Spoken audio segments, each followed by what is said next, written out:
Good evening.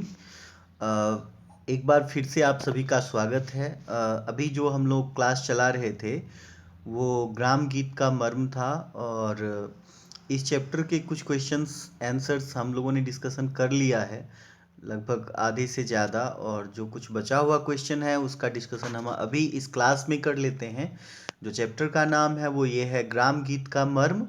और इसका जो क्वेश्चंस हैं जो बचे हुए हैं, वो पहला क्वेश्चन है कि ग्राम गीतों में मानव जीवन के किन प्राथमिक चित्रों के दर्शन होते हैं। देखिए, अ, अगर आप कोई विधा देखेंगे, चाहे वो कोई कहानी हो, कविता हो, यात्रा वृत्तांत हो, निबंध हो, तो उसके ना कोई प्राथमिक भाव होता है।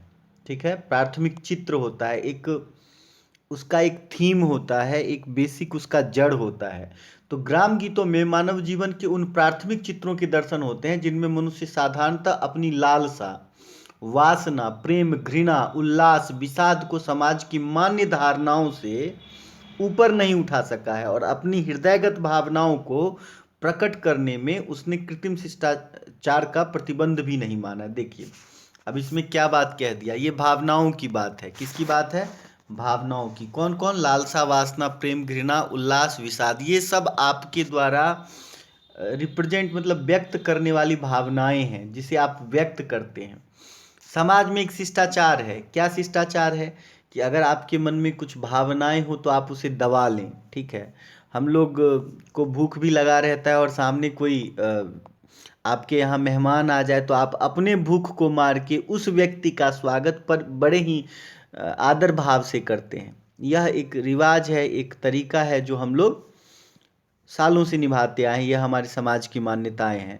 तो आप ग्राम गीत में देखेंगे तो ग्राम गीत में मुख्यतः होता है कि वो भावनाओं की अभिव्यक्ति, जो भी गीत गाने वाले के दिल में उपजता है उस भावनाओं की अभिव्यक्ति बिना किसी संशय के, बिना किसी संकोच के, बिना किसी दबाव के और बिना किसी बात का ख्याल किए हुए, यह एक तरीका है। चलिए, अगला जो क्वेश्चन है वह है कि गीत का उपयोग जीवन के महत्वपूर्ण समाधान के अतिरिक्त साधारण मनोरंजन भी है।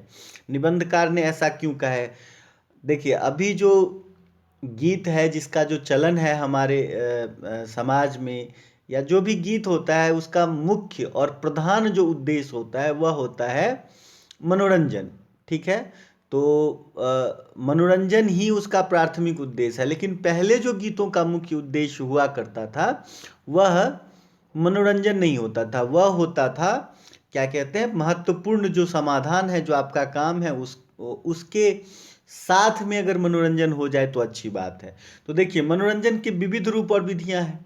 ठीक है, स्त्री प्रकृतिक में गृहस्थ कर्म विधान की जो स्वाभाविक प्रेरणा है उससे गीतों की रचना का अटूट संबंध है। देखिए, महिलाएं घर में काम कर रही हैं, अलग अलग तरीके के, डिफरेंट तरीके के काम कर रही हैं। कभी चक्की पीसती हैं, समय चक्की पीसते के समय, धान कूटने के समय, चरखा काटने के समय, जब वो कर्म में लगी होती हैं तो उनके द्वारा शारीरिक श्रम होता है। उसको हल्का करने के लिए वो क्या करती हैं? संगीत का सहारा लेती हैं, वो गीत गाती हैं। ठीक है, जिसमें होता क्या है? यह होता है कि परिश्रम के कारण जो थकावट आई है उससे ध्यान हटाकर अन्यथा मनोरंजन में चित्त संलग्न किया जा सके। जो शरीर में थकान हो रही है उससे हटकर कुछ अलग काम किया जाए और वह काम क्या होगा? तो मनोरंजन होगा, आपके मन का जो है सो बहलाव होगा। ठीक है, चलिए अगले क्वेश्चन पे चलें। तो अगला क्वेश्चन क्या है? किसी विशिष्ट वर्ग के नायक को लेकर जो काव्य रचना की जाती है, किन स्वाभाविक गुणों के कारण साधारण जनता के हृदय पर उसके महत्व की प्रतिष्ठा बनती थी? देखिए, किसी विशिष्ट वर्ग के नायक, अब देखिए, नायक कौन? जो महत्वपूर्ण हो। महत्वपूर्ण कौन? जो आपके सामने कोई अपना विशेष स्थान रखे।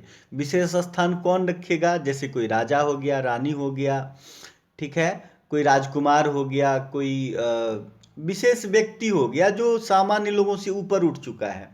तो फिर क्यों सुने हम उसको? तो उसको हम इसीलिए सुने क्योंकि उसके कुछ गुण अवगुण, उसके कुछ कर्म जुड़े हुए हैं उस कहानी से, तो हम उसको सुनते हैं। तो उसको सुन के हमको क्या फ़ायदा हुआ? तो उसको सुन के हमको ये फ़ायदा हुआ कि वह जो व्यक्तित्व जिसकी हमने चर्चा की है वह हमारे आंखों के सामने रिप्रेजेंट हुआ, अभिव्यक्त हुआ, और उसके आधार पर हम अपनी बातों को, हम अपने उनके बातों को समझ पाए और हम दूसरों को उसका उदाहरण दे पाए और उस व्यक्तित्व को हम अपने में परिवर्तित कर पाएँ।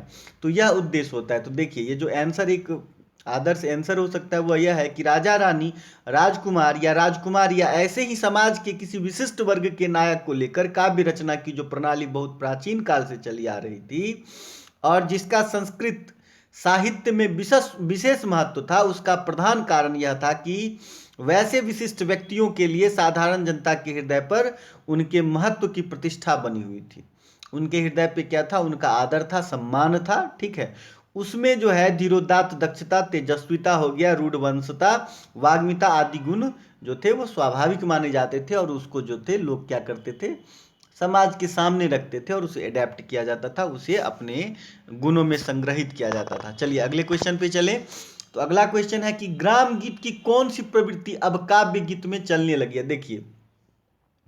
देखिएगा, बाप का कुछ गुण बेटा में आ जाता है और बेटा के कुछ गुण आपको बाप के स्वभाव में दृष्टिगोचर होने लगेगा, उसके स्वरूप बदल जाते हैं, लेकिन चीज़ें जो है वो हस्तांतरित होता है। परंपरा कभी आपके दादा निभाते थे, परदादा, और इसको तो छोड़िए, सिंधु घाटी सभ्यता के लोग जो परंपरा निभा रहे थे उसको आप आज भी संवहित करते हैं, आज भी संवहन करते हैं।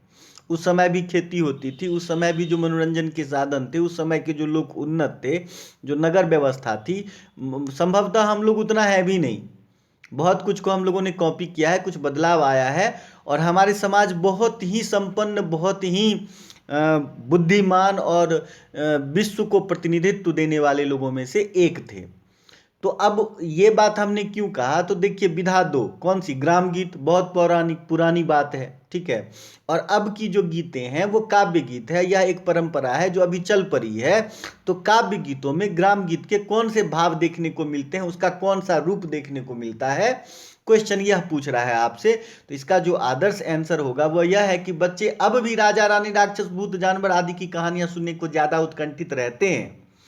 साधारण तथा प्रत्यक्ष जीवन में जो घटनाएं होती रहती हैं उसके अतिरिक्त जो जीवन से दूर तथा अप्रत्यक्ष हैं उनके संबंध में कुछ जानने की लालसा तथा उत्कंठा अधिक बनी रहती है। मानव जीवन का पारस्परिक संबंध सूत्र कुछ ऐसा विचित्र है कि जिस बात को हम एक काल और एक देश में बुरा समझते हैं उसी बात को दूसरे काल और दूसरे देश में अच्छा मान लेते हैं। सपोज मान लीजिए आपके यहाँ ज़्यादा खाना खाना पनिशमेंट की बात हो सकती है, दंड की बात हो सकती है, लेकिन हो सकता है हमारे समाज में वह चीज़ जो है सो सम्मान की बात हो। बहुत सारी ऐसी मान्यताएं हैं जो एक समाज में निषेध है और दूसरे समाज में उसका आग्रह है, उस पर पुरस्कार है, प्रशंसा है। यह अपनी अपनी मान्यताएं हैं। तो वही बात है, यही बात ग्राम गीत की प्रवृत्ति से काव्य गीत की है। काव्य गीत में वो चीज़ें अभिव्यक्त हुआ है। चलिए अगले क्वेश्चन की तरफ चलें। तो जो अगला क्वेश्चन है आपका वो ये है कि ग्राम गीत के मेरुदंड क्या है? देखिए, हमारी दरिद्रता के बीच में भी संपत्ति शालीनता का यह रूप हमारे भाव को उद्दीप्त करने के लिए उपस्थित किया गया है। देखिए, अक्सर आप ऐसे लड़कों को देखिएगा जिसमें पर्सनालिटी कुछ इस तरीके का होगा, जिसका साहस, हिम्मत कुछ इस तरीके का होगा कि वह साइकिल से मर्सिडीज ठोकने की औकात रखता है, ठीक है। तो ऐसे ही जो है सो लोग, ऐसे ही लोग जो होते हैं वो दिल के बड़े साफ होते हैं, ठीक है। और जब दिल के साफ होते हैं तो गलत बात करते नहीं, और गलत बात नहीं करते हैं तो वो किसी से क्यों डरेंगे, और जब डरेंगे नहीं तो वो जो सही होगा वो एक्शन भी लेंगे। तो ग्राम गीत के मेरुदंड की बात किया जा रहा है। तो देखिए, दरिद्रता है किधर है?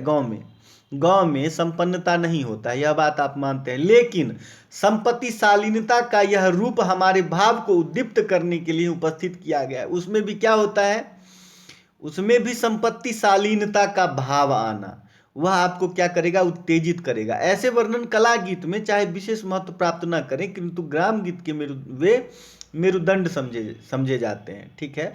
आपकी दरिद्रता में भी संपन्नता को अभिव्यक्त करने की जो स्थिति होती है वही ग्राम गीत का मेरुदंड है।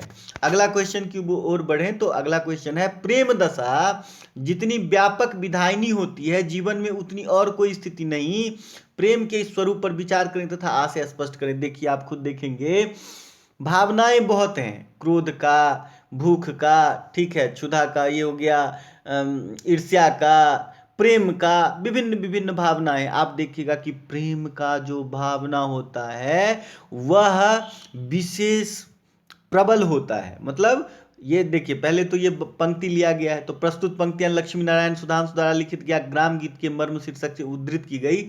जब भी कोई ऐसा सेंटेंस दिया हो, वाक्य दिया हो और उस पे उसका वर्णन करने के लिए कहे, तो पहले आपको उस वाक्य का परिचय देना पड़ेगा कुछ इस तरीके से। उसके बाद कह रहा है इसमें लेखक ने क्या किया है, तो इसमें लेखक ने प्रेम दशा का जो रूप होता है उसका बड़ा ही सुंदर रूप प्रस्तुत किया है। लेखक ने बताया है कि प्रेम या विरह में समस्त प्रकृति के साथ जीवन की जो समरूपता देखी जाती है वह क्रोध, शोक, उत्साह, विस्मय, जुगुप्सा आदि में नहीं। विरहाकुल पुरुष जो है पशु, पक्षी, लता, द्रुम सब में अपनी वियुक्त प्रिया का पता पूछ सकता है, किंतु क्रुद्ध मनुष्य अपने शत्रु का पता प्रकृति से नहीं पूछ सकता, है ना। अब देखिए प्रेम से श्री राम का एक चित्रण है, देखिए श्री रामचरितमानस में, कि वह माँ सीता के बारे में पता पूछते थे, किससे, तो वृक्षों से, हवाओं से, पत्ती से, किसी से भी जो भी चीज़ उनको दृष्टिगत होता था, चाहे वो जड़ था या चेतन था, सबसे वो पताएं पूछा करते थे। तो ये चीज़ तो आपको किसी दूसरे भाव में नहीं देखने को मिलेगा। आप प्रेम को साइड कर दें तो प्रेम के अलावा अगर किसी व्यक्ति में क्रोध का भाव है तो आप देखिएगा कि क्रोधित व्यक्ति तलवार लेके दौड़ेगा, बंदूक लेके दौड़ेगा और उसका बीपी हाई रहेगा। हो सकता है वो अपने दुश्मन को भी ना पहचाने और दूसरे को गोली मार के आ जाए, संभावना है। तो वही कह रहा है कि प्रेम के स्वरूप पर लेखक ने दार्शनिकता की छाप छोड़ी है। सही बात है और बिल्कुल सत्य है। चलिए अगले क्वेश्चन की ओर बढ़े। तो कला गीतों में पशु, पक्षी, लता, द्रुम आदि से जो प्रश्न पूछे गए हैं उनके उत्तर में वे प्रायः मौन रहे हैं। बिरही, यक्ष, मेघदूत भी मौन ही रहा है। लेखक के इस कथन से क्या आप सहमत हैं? यदि हैं तो अपने विचार दें। देखिए, हाँ मैं लेखक के मत से सहमत हूँ, क्योंकि कला गीतों में कलात्मकता की भावना ऐसी है कि बहुत से प्रश्न अनुत्तरित ही रह जाते हैं, लेकिन ग्राम गीत मौन नहीं रहता। ठीक है, होता क्या है, क्योंकि ग्राम गीतों में ऐसे वर्णन बहुत हैं जहां नायिका अपने प्रेमी की खोज में बाघ, भालू, सांप आदि से उसका पता पूछती चलती है। ये पिछले वाले क्वेश्चन में भी चर्चा था। तो आदि कवि वाल्मीकि ने विरह विहल राम के मुख से सीता जो है कि खोज के लिए न जाने कितने पशु, पक्षी, लता, द्रुम आदि से पता पूछवाया है। इसके अतिरिक्त सीता के अनुसंधान तथा उसके पास राम का प्रणय संदेश पहुंचाने के लिए जो हनुमान को दूत बनाकर तैयार किया, वह काव्य में इस परिपाटी का मार्गदर्शन ही हो गया। ठीक है, ही हो गया। ठीक है, तो ये चीज वही पिछले वाले क्वेश्चन में जो हमने चर्चा किया था वो यहाँ क्या हुआ है, थोड़ा सा विस्तृत हुआ है। तो क्या कह रहा है, कला गीतों में पशु, पक्षी, लता, द्रुम, वही जो हमने आपको पहले भी कहा था। श्री राम पूछते रहे, ठीक है, किससे, तो पशु से, पक्षी से, लता से, द्रुम से। और उत्तर में वे क्या रहा, तो जो चीजें था वह प्रायः मौन रहा। और भी विरही, यक्ष, मेघदूत भी मौन ही रहा है। ये उनका चित्रण है। तो यह किस चीज के, कौन सी भावना के लिए है, तो प्रेम भाव के को प्रदर्शित करने और उसकी अभिव्यक्ति के बारे में, उसकी विशालता के बारे में, उसके प्रबलता के बारे में जो है सो यह वाक्य का प्रयोग किया गया है आपके ग्राम गीतों जो है सो शीर्षक लेख में।